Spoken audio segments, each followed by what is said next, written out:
जी, तो आज हम स्टार्ट करेंगे पेज नंबर 24 क्लास 9th की केमिस्ट्री न्यू सिलेबस चैप्टर 2 में 2.3 टॉपिक नंबर है आइसोटोप्स एंड देयर मासेस।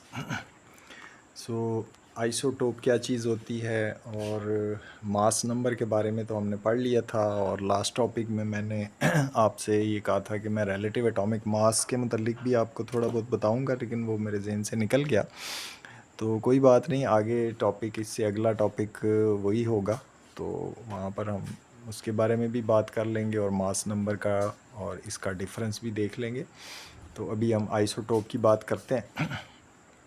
तो आइसोटोप क्या चीज़ है?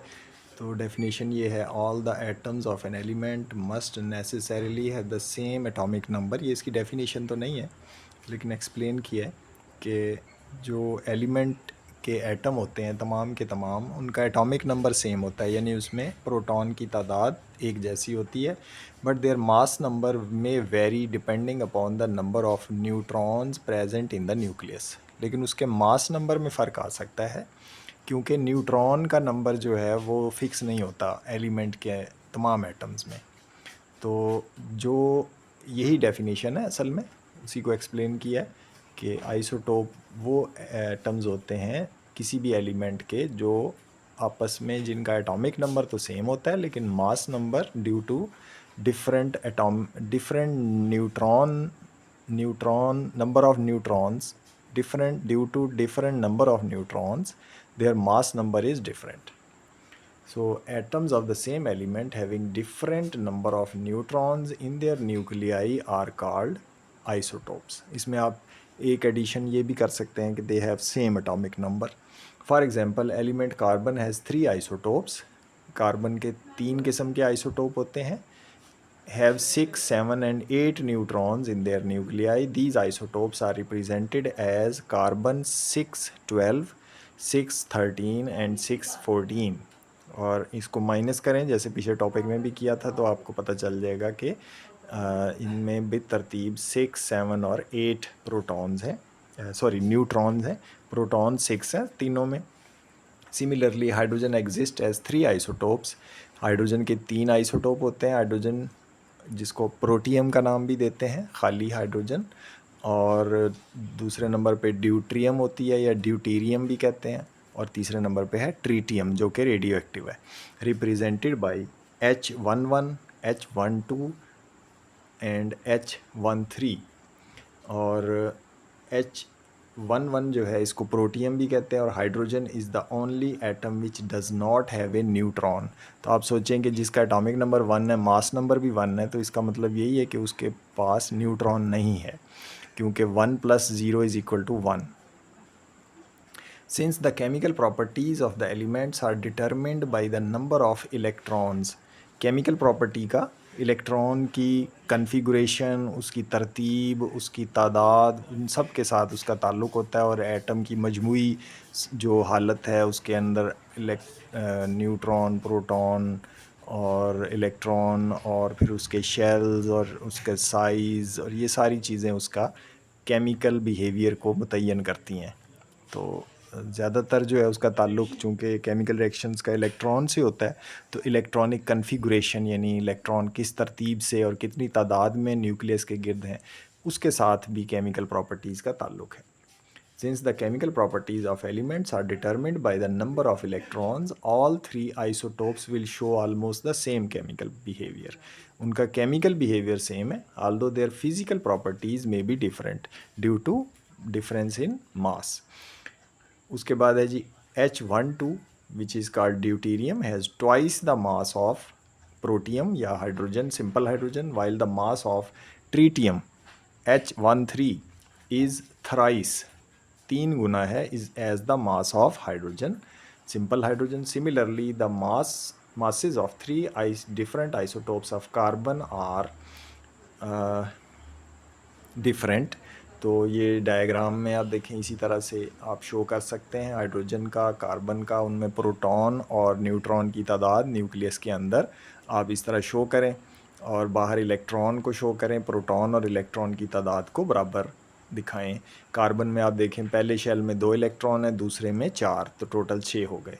और न्यूट्रॉन की तादाद न्यूक्लियस में वाज़े तौर पे नज़र आ रही है। तो लॉन्ग क्वेश्चन जब आए या शॉर्ट आए तो आप इसको इस तरह से वाज़े तस्वीर बना के, तो ये तो बहुत आसान सी चीज़ है, आप समझ भी गए होंगे और पेपर में भी लिख सकते हैं।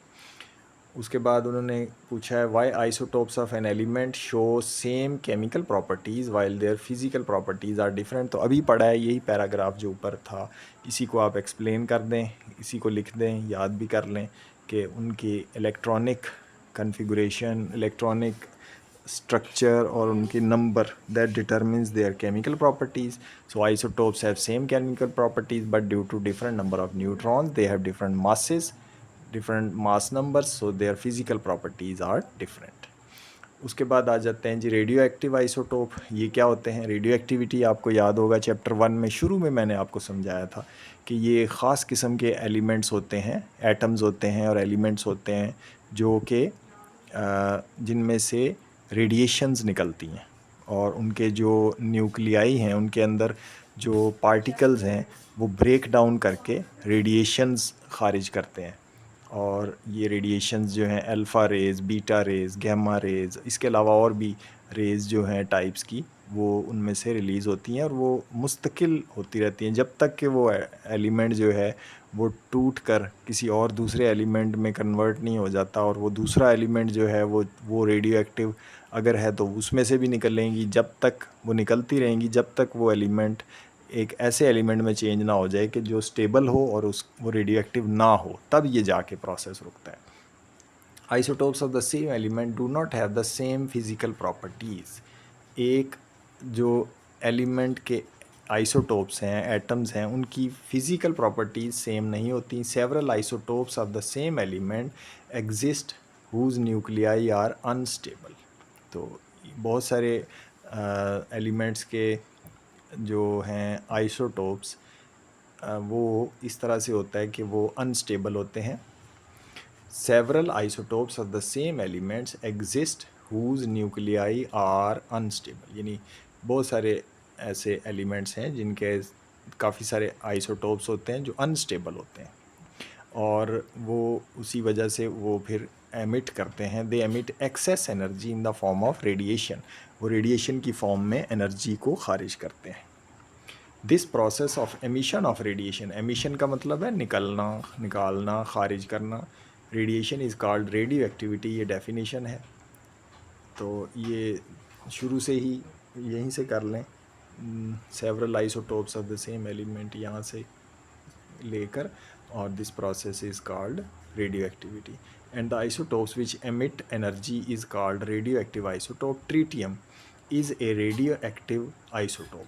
ट्रीटियम हाइड्रोजन का आइसोटोप है, ये भी रेडियो एक्टिव है. And the other two isotopes of hydrogen are stable and do not emit any radiation.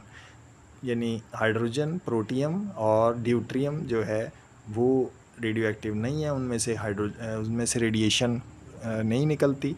लेकिन ट्रीटियम जो है उसमें से रेडिएशन खारिज होती है. कौन सी रेडिएशन है ये उन्होंने नहीं बताया, इसलिए हम इसकी डिटेल में नहीं जाते. When radioactive element emits radiation it is transformed. Transform का मतलब होता है तब्दील हो जाना इनटू अनदर केमिकल एलिमेंट. किसी और केमिकल एलिमेंट में जो है वो कन्वर्ट हो जाता है. और वो किस तरह होता है वो मैं अभी आपको थोड़ा सा इसका आइडिया दे देता हूँ. This process is called radio active decay. Decay का मतलब होता है टूट फूट जाना, गल सड़ जाना भी होता है. बायो के अंदर इसका मतलब और तरह होता है. यहाँ पर इससे मुराद ये है कि वो न्यूक्लियस जो है वो उसके अंदर टूट फूट पैदा हुई, उसमें से कुछ जो है वो रेडिएशन की शक्ल में उसमें से मादा निकल गया और पीछे जो है वो थोड़ा रह गया मादा और वो कोई और एलिमेंट में चेंज हो गया. Then this new element may be stable और मे बी रेडियो एक्टिव. अब दोनों सूरतें हो सकती हैं कि ये डिपेंड करता है कि कौन सा एलिमेंट किस में तब्दील हुआ है. तो वो कोई जो है वो स्टेबल भी बना देता है और कोई अनस्टेबल बनाता है. जो अनस्टेबल बनाएगा वो फिर रेडियो एक्टिव होगा, उसमें से फिर रेडिएशंस निकलेंगी. So that it also emits radiation. तो अगर अनस्टेबल है तो रेडियो एक्टिव होगा और उसमें से रेडिएशन निकलेंगी. मिसाल देखिए यूरेनियम की 92 इसका एटॉमिक नंबर और 238 मास नंबर. ये जब टूटता है, ये जब इसमें से रेडिएशन निकलती है, इसका डिके होता है तो इससे क्या बनता है, थोरियम, TH90 और 234। अब आप ये देखिए कि इसमें से जो माइनस हुआ है वो क्या हुआ है, 92 से 90, यानी इसमें से 2 प्रोटॉन निकले, और ऊपर आप देखिए कि 4 का फ़र्क आ रहा है, 238 माइनस 234। 4 में से 2 तो प्रोटॉन होंगे, तो इसका मतलब बाकी 2 क्या होंगे, न्यूट्रॉन। तो 2 प्रोटॉन और 2 न्यूट्रॉन वाला एलिमेंट कौन सा हो सकता है पीरियोडिक टेबल में, अगर आप देखें जाके तो वो है हीलियम। तो इसमें से हीलियम जो है, जिसको हम अल्फ़ा पार्टिकल्स कहते हैं, अल्फ़ा रेज कहते हैं, तो इसके डिके के दौरान यूरेनियम में से अल्फ़ा रेज निकलती हैं, और ये भी हाईली पेनिट्रेटिंग, हाईली तो नहीं, पेनिट्रेटिंग तो नहीं कह सकते, आयोनाइजिंग रेडिएशन है। पेनिट्रेटिंग का मतलब है कि वो कोई मोटी दीवार हो या मोटी चादर हो किसी मेटल की, उसमें से गुज़र जाएं तो अल्फ़ा रेज़ नहीं गुज़र सकती, और लेकिन उनके अंदर एनर्जी बहुत हाई होती है और वो आयोनाइज भी कर देती हैं, दूसरे एटम्स को आयंस बना देती हैं। तो उन्होंने खाली एनर्जी लिखा हुआ है। उसके बाद वो बता रहे हैं thorium is unstable and further disintegrate का मतलब भी डीके ही समझे, यानी वो फिर मज़ीद टूट जाता है थोरियम, टू गिव प्रोटेक्टीनियम Pa91 अब इसमें क्या बनता है, अब आप ये देखिए 90 से 91 हो गया, यानी एक प्रोटॉन बढ़ गया। तो इसमें कोई प्रोटॉन ऐड नहीं हुआ, याद रखें, बल्कि हुआ क्या है कि ऊपर से जो इसका है एक प्रोटॉन, एक न्यूट्रॉन, वो प्रोटॉन में चेंज हुआ है, और प्रोटॉन में चेंज होने से इसका जो एटॉमिक नंबर है वो 91 हो गया, और मास नंबर जो है वो 231 लिखा हुआ है, हालांकि ये 234 ही रहना चाहिए, क्योंकि सिर्फ ये हुआ है कि न्यूट्रॉन से प्रोटॉन में कन्वर्ट होता है, और वो उसका मास नंबर वही रहेगा, क्योंकि टोटल नंबर ऑफ प्रोटॉन और न्यूट्रॉन तो वही है। सिर्फ फ़र्क क्या है कि एक न्यूट्रॉन जो है वो प्रोटॉन में चेंज जब होता है, याद रखें, तो उसके दौरान जो है वो एक ज़र्रा जो है वो इलेक्ट्रॉन भी हो सकता है, या इलेक्ट्रॉन से मिलता जुलता उसके वज़न के बराबर कोई ज़र्रा, मेरा ख़्याल है कि इलेक्ट्रॉन ही उसमें से निकलता है, क्योंकि प्रोटॉन और इलेक्ट्रॉन का मास और ये दोनों मिलकर न्यूट्रॉन बनाते हैं, और ये एनर्जी जिसे हम बीटा रेज़ कहते हैं, एनर्जी की फॉर्म में बीटा रेज़ निकलती हैं, एनर्जी की फॉर्म है बीटा रेज़, जैसे अल्फ़ा रेज़ हैं बीटा रेज़ हैं। तो ये मैं चेक भी कर लूँगा, मेरा ख़्याल है कि ये 231 नहीं है, यहाँ पर 234 ही आता है, क्योंकि वो 3 फिर वो न्यूट्रॉन कहाँ गए, सवाल ये पैदा होता है। अगर वो न्यूट्रॉन जो हैं वो गैमा रेज़ में चेंज हो गए हैं तो तब तो मान सकते हैं हम कि 3 न्यूट्रॉन उसमें से निकल गए और 231 हो गया, लेकिन मेरा ख़्याल यही है, मैं चेक करके नेक्स्ट टाइम आपको बता दूंगा कि ये 234 ही होगा इसका। बहरहाल हम जो भी होगी सूरत हाल फिर नेक्स्ट लेक्चर में हम इस बात को डिस्कस कर लेंगे। Every year our body, interesting information देखिए, every year our body replaces about 98% of its atoms. तो जो लिविंग ऑर्गेनिजम्स हैं, याद रखें, जितने भी जानदार पौधे हैं या जानवर हैं, इंसान हैं, वो जब खाना खाते हैं और पानी पीते हैं तो उनके जिस्म के अंदर जो है जो पहले से मौजूद एटम्स हैं, एलिमेंट्स हैं, वो रिप्लेस होते रहते हैं, यानी उनकी जगह और लेते रहते हैं। तो हर एक साल के अंदर 98%, और बाज़ पुरानी किताबों में ये भी लिखा हुआ है कि 7 साल के अरसे में या 3 साल के अरसे में जो है वो तमाम के तमाम एटम जो हैं वो इंसान के तब्दील हो जाते हैं और वो एक नया इंसान बन जाता है। अच्छा जी, उसके बाद वो बता रहे हैं कि एक और एग्जांपल है, हाँ ये देखिए, ये आगे उन्होंने जो है वो बताई है बात के 290, हाँ सही, 231 में कन्वर्ट हो रहा है। चलें इसको फिर बाद में बात करेंगे, इसके बारे में मैंने नहीं देखा था। अच्छा, उसके बाद बिस्मथ की मिसाल दी है उन्होंने। बिस्मथ में आप देखिए कि ये 210 इसका मास नंबर है और 83 एटॉमिक नंबर है, और इससे थैलियम बनता है, और इसमें भी आप देखिए 2 प्रोटॉन कम हुए और ऊपर 4 का फ़र्क आया है। तो इसका मतलब 2 प्रोटॉन और 2 न्यूट्रॉन कम हुए, और वो हीलियम न्यूक्लियाई की सूरत में अल्फ़ा रेज इसमें से निकली, और बिस्मथ से थेलियम में कन्वर्ट हो गए। ठीक हो गया। उसके बाद है जी application of radioactive isotopes. ये बहुत इंटरेस्टिंग टॉपिक है, तो इसको आप ज़रा समझें और इसकी आप ये देखें कि ये कहाँ कहाँ इसके यूजेस हैं। तो रेडियो एक्टिव आइसोटोप्स के तो मेरे ख़्याल में सैकड़ों इस्तेमालात हैं मुख्तलिफ़ शोबाजात में।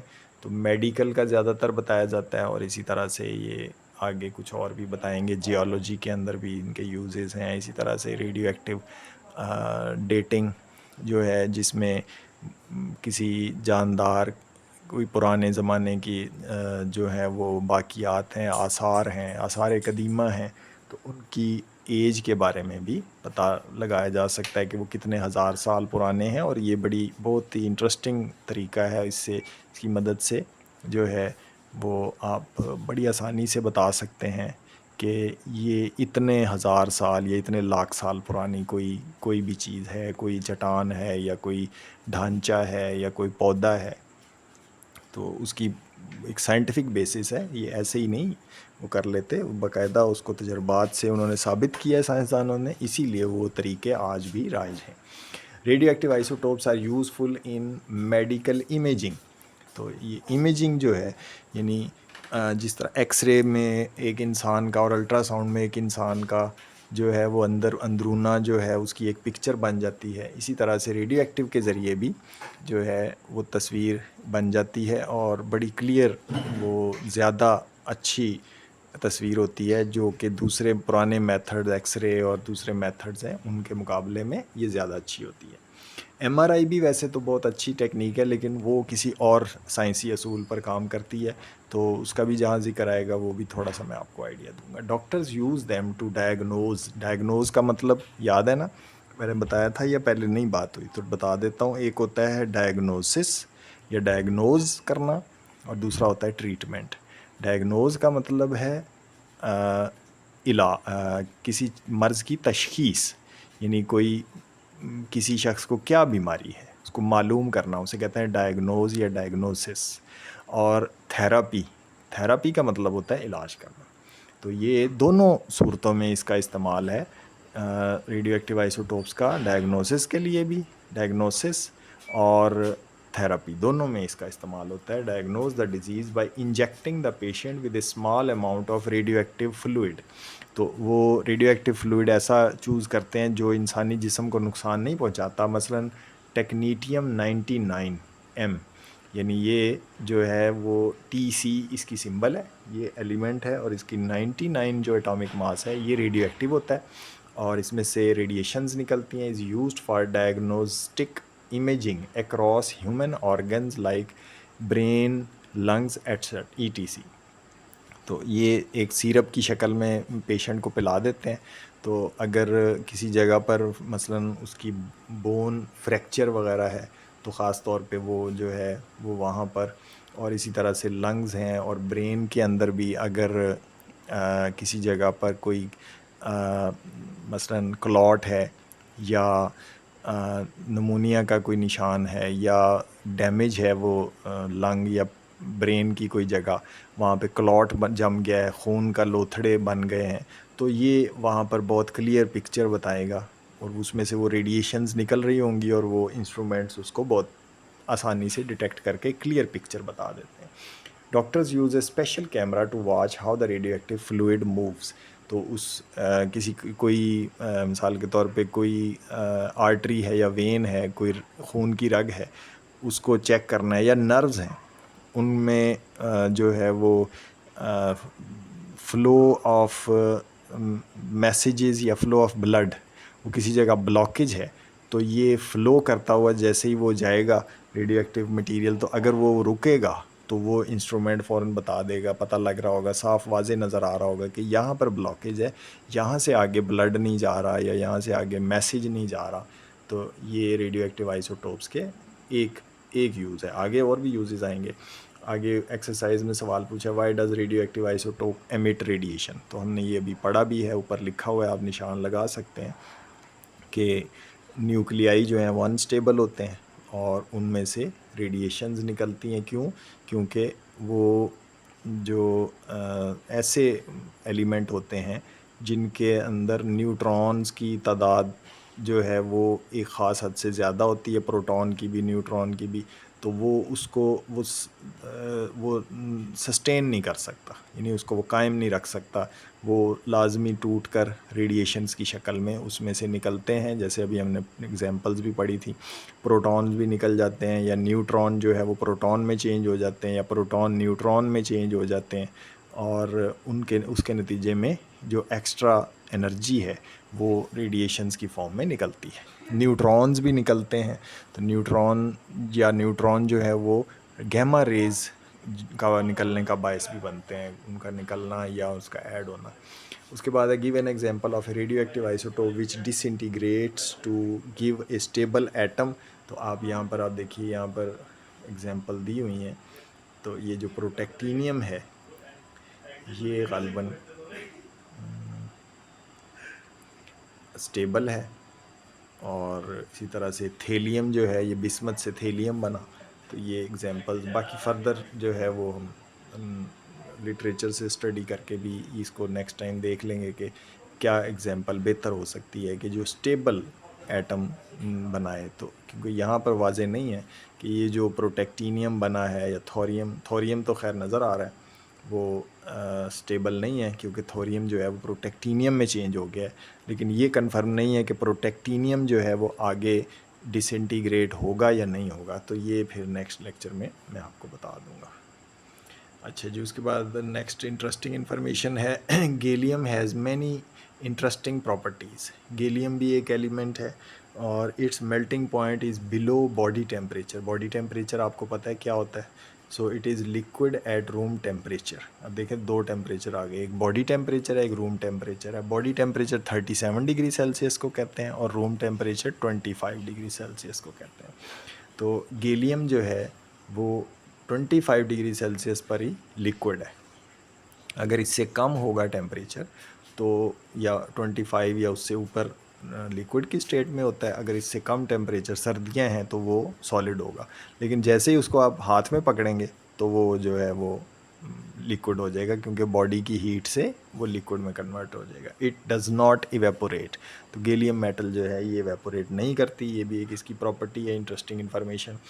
आगे नेक्स्ट यूज़ आप देखिए रेडियो एक्टिव आइसोटोप का क्या है। Radio active carbon dating is a method for finding out the age of an historical object containing organic material।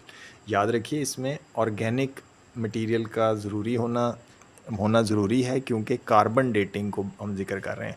और भी बहुत से एलिमेंट्स हैं रेडियो एक्टिव हैं जो कि डेटिंग के लिए इस्तेमाल होते हैं, यानी किसी भी चीज़ की एज फाइंड करने के लिए। लेकिन जो रेडियो कार्बन डेटिंग है ये ख़ास किस्म की एज फाइंड करने का तरीका है, जिसमें कार्बन एलिमेंट को स्टडी किया जाता है और उसकी मदद से कार्बन का जो आइसोटोप है कार्बन 14 C14 उसको एज डिटर्मिनेशन के लिए यूज़ करते हैं। और कार्बन जो है वो ऑर्गेनिक कंपाउंड्स का कंपोनेंट है। तो उसके लिए ज़रूरी है कि ये वाला मेथड जो है हम सिर्फ़ और सिर्फ अप्लाई कर सकते हैं ऐसी चीज़ों पर जो जानवरों, पौधों या इंसानों के साथ ताल्लुक़ रखती हैं।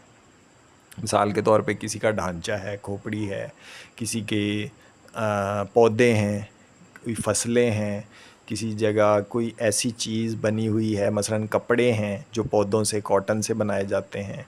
तो पुराने जो आसार कदीमा में कोई ऐसे बर्तन मिलते हैं जो चिकनी मिट्टी से बनाए जाते हैं, जिस मिट्टी के अंदर जो है वो पौधों के कुछ अज्जा भी शामिल किए जाते हैं। या कोई ऐसी पेंटिंग्स हैं जो कि कुछ ऐसे मटेरियल्स, पेंट्स वगैरह से इस्तेमाल करके बनाई जाती हैं जो पौधों से हासिल किए जाते हैं। तो चूँकि उनके अंदर ऑर्गेनिक कंपाउंड होते हैं तो उनकी एज हम फाइंड कर सकते हैं इसके ज़रिए। कैसे फाइंड करते हैं वो इसका यहाँ पे मेथड नहीं डिटेल दिया हुआ, वो फिज़िक्स में भी और इसी तरह से केमिस्ट्री में भी हायर क्लासेस में बताया जाता है, तो वहाँ पर आप फिर स्टडी करेंगे। द मेथड इन्वॉल्व्स मेजरिंग, थोड़ा सा यहाँ पे जिक्र है तो वो भी मैं भी थोड़ा सा आपको बता देता हूँ। Involves measuring the proportion of carbon C14 in a sample from a dead plant or animal like a piece of wood or bone, which provides information that can be used to calculate when an animal or plant died। क्योंकि जब वो मर जाएगा तब तो वो खाना पीना बंद हो जाएगा, तो उसके अंदर कार्बन के जो एटम हैं वो उसके अंदर ट्रैप हो जाएंगे, यानी वो उसके अंदर कैद हो गए। अब जो है, अब उसकी टूट फूट जो है C14 चूँकि रेडियो एक्टिव है, वो अपना जो उसका एक अरसा है उसी के अंदर मुकम्मल होगी। और इसका कोई 5000 या 3500 साल, मुझे एग्जैक्ट अभी इस टाइम याद नहीं है, लेकिन जो भी वो एक मुद्दत है, ग़ालिबन 3500 साल है या 3200 साल है या 5000 साल है, तो वो उसके अंदर अगर उसके 100 एटम होंगे तो इतने अरसे में वो 50 रह जाते हैं। फिर मज़ीद वो 3000 3500 साल गुजरेंगे तो वो 50 का आधा 25 रह जाएंगे। तो इस तरह से वो हाफ़ लाइफ उसकी चलती है, और उसी की मदद से वो देखते हैं कि वो कितने कम हो गए हैं। कोई भी सैंपल लेते हैं, उसमें वो एटमों की तादाद को गिनते हैं कि होने कितने चाहिए थे और रह कितने गए हैं। और ये एटमों को गिनते कैसे हैं, तो ये जो टेक्निक है ये मास स्पेक्ट्रोमीट्री होती है, एक इंस्ट्रूमेंट है, और उसकी मदद से ये एटमों के मासेस भी फाइंड करते हैं, जो आगे रिलेटिव एटॉमिक मास का टॉपिक आने वाला है। और इसी तरह से जो ये आइसोटोप की काउंटिंग है कि वो कितने एटम किसी एक मसलन 1 ग्राम सैंपल के अंदर हैं या 1 किलोग्राम के अंदर हैं, वो मास स्पेक्ट्रोमीटर की मदद से मालूम किए जाते हैं। तो वो जितना कम होता है उसी रेशो को लगा के वो जो उन्हें पता है कि वो 3500 साल या 3000 साल में वो आधे रह जाते हैं, हाफ़ लाइफ का उन्हें पता होता है। कार्बन हर एलिमेंट जो रेडियो एक्टिव है, साइंटिस्ट उसको एक्सपेरिमेंट से लेबॉर्ट्री में पता लगा लेते हैं कि ये कितने सालों में इसके एटम जो हैं वो आधे रह जाते हैं, इसे हाफ़ लाइफ कहते हैं। तो ये वो फार्मूला लॉग भी, इसमें लॉगरिथम भी यूज़ किया जाता है। सिंपल मेथड है ये, 10th क्लास की फ़िज़िक्स में भी इसका ज़िक्र है, कैलकुलेशन का आप लोग करेंगे जब 10th में जाएंगे। तो बहरहाल उससे ये जो है चीज़ों की एज पता लग जाती है, लेकिन याद रखें ये एग्जैक्ट एज नहीं बताई जा सकती। हाँ, उसमें कोई 500,000 साल का फ़र्क हो भी सकता है। The older the sample is the less C14 is to be detected. जितना पुराना सैंपल होता जाएगा उसमें C14 की तादाद जो है वो कम होती जाएगी। और इसकी भी, इस मेथड की एक लिमिटेशन है, याद रखें। मेरा ख़्याल है कि मैंने किसी जगह पढ़ा था कि 50,000 साल तक पुरानी चीज़ें जो हैं उनका तो इस मेथड से मालूम कर सकते हैं। अगर 50,000 साल से पुरानी चीज़ों के बारे में हमने जानना है तो फिर जो है वो दूसरे एलिमेंट, रेडियो एक्टिव एलिमेंट इस्तेमाल करते हैं। Radioactive isotopes are used to test the strength of metals and concrete mixtures. तो ये जो बहुत अच्छी क्वालिटी की जो है मशीनरी होती है, बहुत महंगी मशीनरी होती है। तो अगर मिसाल के तौर पे उसको चेक करना है, फ़र्ज़ करें कोई एरोप्लेन्स हैं, उनके इंजन्स वगैरह हैं, तो उनके अंदर ब्लेड्स चलते हैं, जेट उनके अंदर काम कर रहे हैं और उसने फ़्लाइट ने उड़ना है, तो अगर उसको खोलने लगेंगे तो खोलने में तो कई घंटे लग जाएंगे, फिर वापस फिट भी करने में। तो वो इतना तो टाइम नहीं होता जब वो फ़्लाइट्स अपना काम कर रही हैं, लेकिन ख़तरा भी है, उसको चेक भी करना है कि उसके अंदर कोई गलती ना हो, उसके अंदर कोई फ्रैक्चर ना हो जो रास्ते में नुकसान पहुंचाए। तो उन चीज़ों को चेक करने के लिए तो ये मेथड रेडियो एक्टिव आइसोटोप्स के यूज़ करते हैं कि कोई बहुत बड़ा पुल है मिसाल के तौर पे, या कोई भी ऐसी मशीनरी है जिसको अंदर से हम नहीं देख सकते आसानी से, तो ये रेडियो एक्टिव आइसोटोप जो है वो हमें उनको देखने में मदद देते हैं। इसका बेसिक असूल ये है कि उसमें से शुआएँ निकल रही हैं। जैसे आप लोगों ने बहुत सारे ने वो ड्रामे देखे होंगे, वो CID वगैरह भी लगते रहे हैं यूट्यूब पे, अभी भी लगते रहते हैं। तो उसमें वो दिखाते हैं कि किसी ने कोई किसी के बारे में जानना है तो वो उसकी पॉकेट में या उसकी गाड़ी के नीचे या उसके जूते के नीचे या उसकी कोट की पीछे कॉलर में वो कोई ऐसा डिटेक्टर लगा देते हैं जिससे पता चलता रहता है कि वो कहाँ पर है। तो उसमें से रेडिएशंस निकलती रहती हैं और वो डिटेक्टर या सैटेलाइट के ज़रिए वो बंदा जो है वो ट्रेस हो जाता है। ये रेडियो एक्टिव उस मटेरियल भी इसी असूल पे काम करते हैं, उसमें से रेडिएशंस निकल रही हैं। अब जो एटम जो हैं रेडियो एक्टिव, वो जहाँ जहाँ जाएंगे वो रेडिएशंस जो है वो इंस्ट्रूमेंट में नज़र आ रही होगी। तो ये असूल है इनका, ठीक है। तो आगे वो बता रहे हैं कि जी कंक्रीट मिक्सचर में को भी चेक करने में, मसलन कोई बिल्डिंग है वो बन गई है या बना रहे हैं, तो ये कैसे पता चलेगा कि वो कंक्रीट उसके अंदर पूरी तरह भर गया है, किसी जगह कोई फला यानी कोई ख़ामी तो नहीं रह गई, कोई दरार तो नहीं रह गई। तो वो भी चेक की जा सकती है। उसको बग़ैर खोले।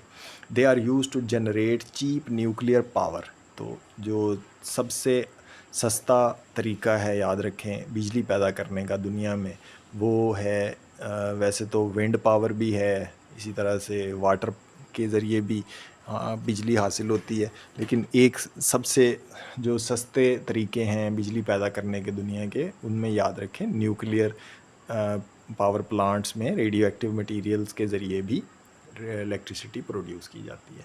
और ये बहुत आसान और आसान तो नहीं है, लेकिन ये कि बहुत सस्ता और बहुत जो है वो बड़े पैमाने पर आप हासिल कर सकते हैं बहुत थोड़े मटेरियल के ज़रिए।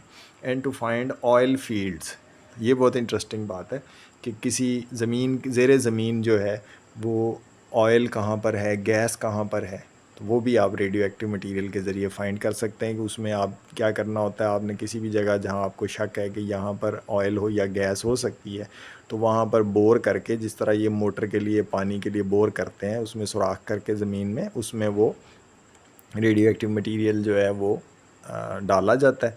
वो उसमें से रेडिएशन निकल रही हैं, वो जाके टकराता है नीचे मुख्तलिफ़ चट्टानों के साथ और उसमें फ़्लो करता है। अब जहाँ पर लिक्विड होगा तो वो लिक्विड के ऊपर जो है या उसके अंदर वो हल हो जाएगा और वो हिलता हुआ नज़र आएगा। अगर चट्टानें हैं तो वहाँ पर वो डिपॉज़िट हो जाएगा और डिटेक्टर्स उसको डिटेक्ट कर लेंगे। और मैं पढ़ रहा था इसके बारे में कि ये जब वो जाके तो टकराते हैं रॉक्स के साथ, तो उसमें से जो है वो गैमा रेज निकलती हैं। इनके आपस में रॉक के पार्टिकल्स, रॉक के एटम्स और इन रेडियो एक्टिव एलिमेंट्स के आपस में रिएक्शन के नतीजे में, और वो जो गैमा रेज हैं वो जो हैं उनसे पता चल जाता है कि जो नीचे रॉक्स हैं उनकी डेंसिटी क्या है। तो डेंसिटी आपको पता है सॉलिड की डेंसिटी बहुत ज़्यादा होती है, लेकिन जो लिक्विड है और गैस है उसकी डेंसिटी तो बहुत कम है। तो वो जो है इस तरीके से ऑयल और गैस का पता चल जाता है उनको, जो इसके माहिर हैं। The medicine they are used to diagnose and treat many medical conditions and disease. तो मेडिसिन के अंदर भी डायग्नोसिस और थेरापी या ट्रीटमेंट के लिए भी रेडियो एक्टिव आइसोटोप्स यूज़ किए जाते हैं, including cancer and thyroid disorders. Thyroid जो है, जो जिसे उर्दू में गिल्लड़ भी कहते हैं, कैंसर का तो सबको पता है। कैंसर याद रखें कि ऐसी बीमारी को कहते हैं, नाम तो सबने सुना होता है लेकिन अक्सर को ये भी नहीं पता होता कि कैंसर होता क्या है। तो मैं थोड़ा सा आपको आइडिया दे देता हूँ, बाकी ये बायोलॉजी का टॉपिक है तो उसके अंदर तफसील से आप पढ़ते हैं।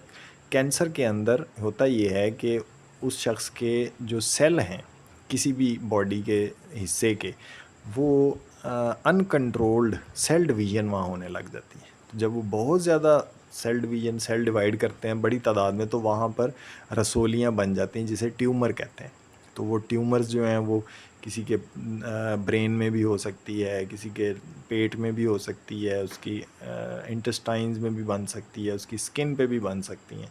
तो ये कैंसर इसका नाम है। तो इसकी ट्रीटमेंट भी जो है ये रेडियो एक्टिव आइसोटोप जिनमें से रेडिएशंस निकलती हैं, ख़ास तौर पे गैमा रेज़, तो ये जो है वो, और इसी तरह बीटा रेज़, ये कैंसर के इलाज में इस्तेमाल होती हैं। थायराइड डिसऑर्डर, थायराइड क्या है जिसे मैं बता रहा था, उर्दू में गिल्लड़ की बीमारी कहते हैं।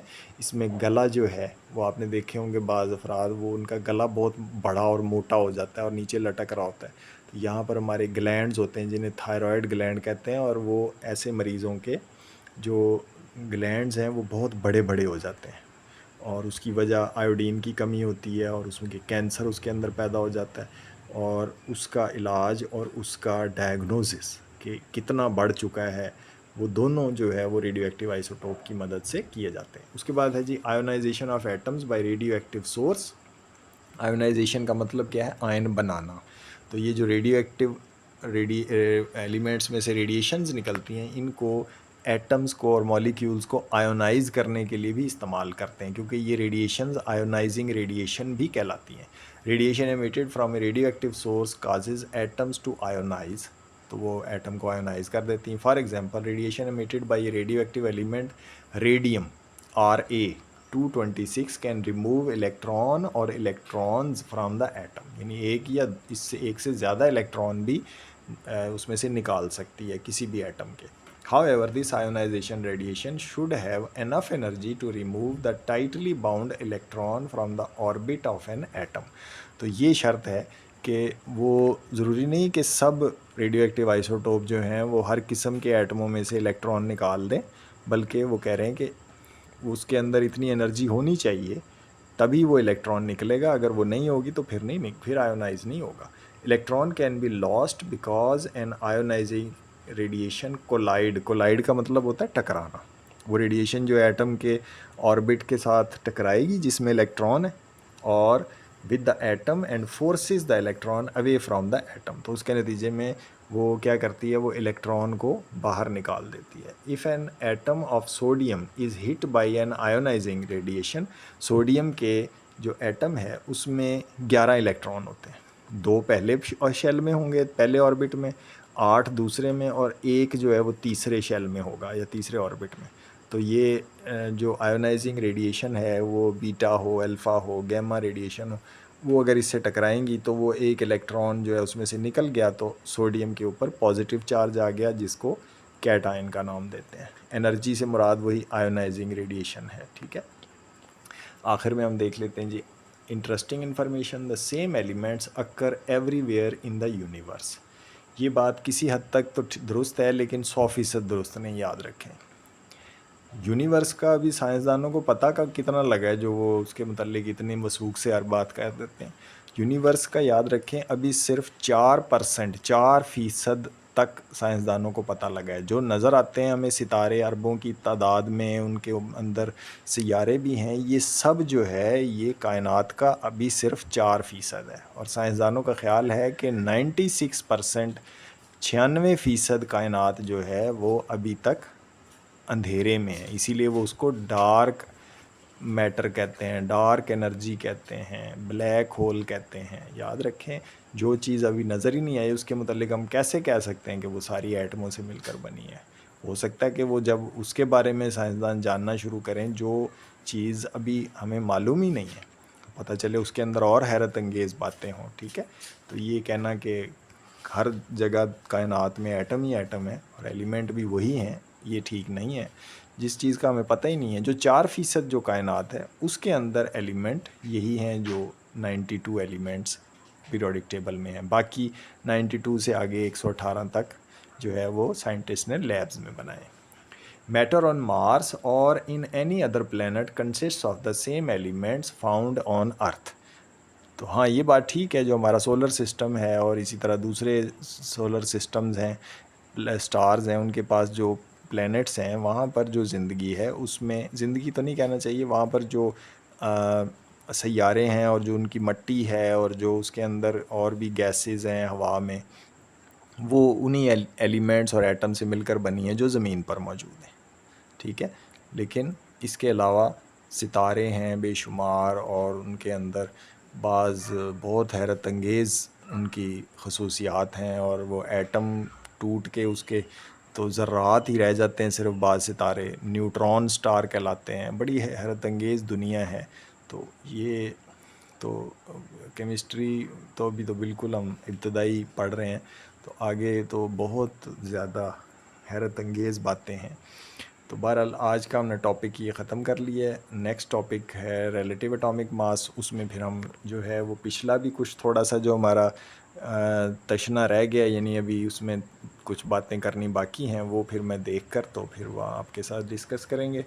अभी अगर आपने कोई और बात पूछनी हो तो आप कमेंट्स में पूछ सकते हैं। ठीक है जी, आज इतने काफ़ी। अल्लाह हाफ़िज़।